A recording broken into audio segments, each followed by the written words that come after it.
الحمدللہ رب العالمین والصلاة والسلام علی رسولہ الکریم اما بعد فاعوذ باللہ من الشیطان الرجیم بسم اللہ الرحمن الرحیم عن ابی ہریرۃ قال قال رسول اللہ صلی اللہ علیہ وسلم المعدۃ حوض البدن والعروق الیہا واردۃ فاذا صاحت المعدۃ صدرت العروق بالصحہ واذا فسدت المعدۃ صدرت العروق بالسقم صدق اللہ و صدق رسولہ الکریم۔ عزیزان گرامی قدر، السلام علیکم ورحمۃ اللہ وبرکاتہ۔ حدیث پاک کا ترجمہ سماعت کیجیے۔ روایت حضرت ابو ہریرہ رضی اللہ تعالی عنہ سے فرماتے ہیں کہ فرمایا رسول اللہ صلی اللہ علیہ وسلم نے کہ معدہ بدن کا حوض ہے اور رگیں اس کی طرف آتی ہیں، تو جب معدہ درست ہو تو رگیں تندرستی کے ساتھ لوٹتی ہیں، اور جب معدہ خراب ہو تو بیماری سے لوٹتی ہیں۔ اللہ اور اس کے رسول کا قول سچا ہے۔ عزیزان گرامی قدر، حوض اس سے مراد گڑھا ہوتا ہے۔ یہاں اس حوض سے مراد جو ہے وہ معدہ ہے۔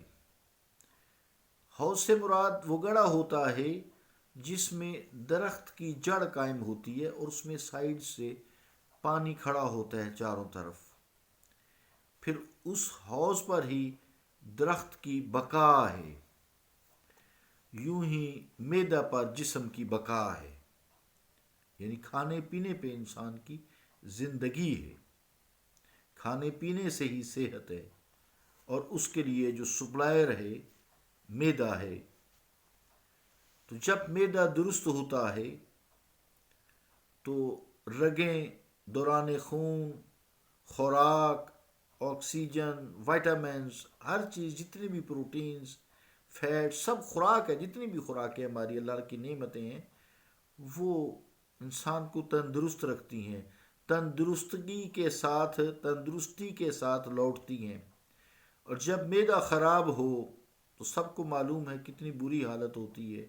جب اس حوض میں پانی یا خوراک نہ ٹکے تو کتنی انسان کو تکلیف ہوتی ہے۔ یہاں تک کہ بچے جب ہیضہ وغیرہ ہو جاتا ہے تو فوت ہو جاتے ہیں اس پانی کی کمی کی وجہ سے۔ اور جب معدہ خراب ہو تو بیماری سے لوٹتی ہیں۔